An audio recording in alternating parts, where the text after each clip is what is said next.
বৈষম্য বিরোধী ছাত্র আন্দোলনে 15 জুলাই থেকে 5 আগস্ট পর্যন্ত দেশের বিভিন্ন বিশ্ববিদ্যালয়ে ব্যাপক সহিংসতার ঘটনা ঘটে। আন্দোলনকারীদের উপর হামলার ঘটনায় এখন পর্যন্ত 3 পাবলিক বিশ্ববিদ্যালয়ে প্রায় 450 শিক্ষার্থী ও 9 জন শিক্ষককে বহিষ্কারের সিদ্ধান্ত হয়েছে।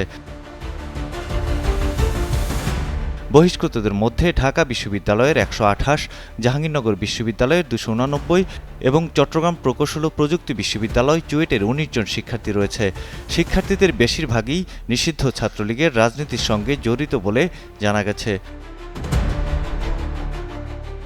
দেশের অন্যান্য বিশ্ববিদ্যালয়েও জুলাই গণ অভ্যুত্থানে হামলার ঘটনায় তদন্ত শুরু হয়েছে। সংশ্লিষ্টরা বলছেন, জুলাইয়ের হামলায় নেতৃত্ব দেয় তৎকালীন ক্ষমতাসীন আওয়ামী লীগের ভ্রাতৃপ্রতিম সংগঠন ছাত্রলীগ। এসব ঘটনায় বিচার না হলে দেশে বিচারহীনতার সংস্কৃতি দীর্ঘায়িত হবে। ওয়ালটন আবারও মিলিনিয়ার অফারে ওয়ালটন ফ্রিজ কিনে আপনিও হয়ে যেতে পারেন মিলিয়নিয়ার। মিলিনিয়ার ছড়াছড়ি দেশ জুড়ে, এটা শুধু ওয়ালটেনই পারে।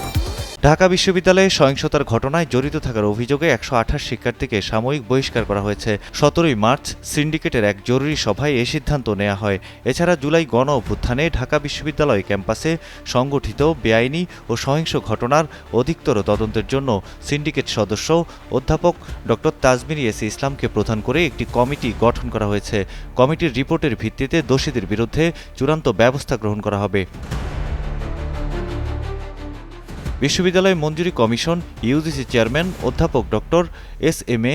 ফয়েজ গণমাধ্যমকে জানান, বিশ্ববিদ্যালয়গুলো নিজস্ব আইন অনুযায়ী পরিচালিত হয়। সহিংসতার ঘটনায় বিশ্ববিদ্যালয় নিজস্ব আইন অনুযায়ী ব্যবস্থা নিচ্ছে। সৈয়দ মাহমুদ, কালের কণ্ঠ।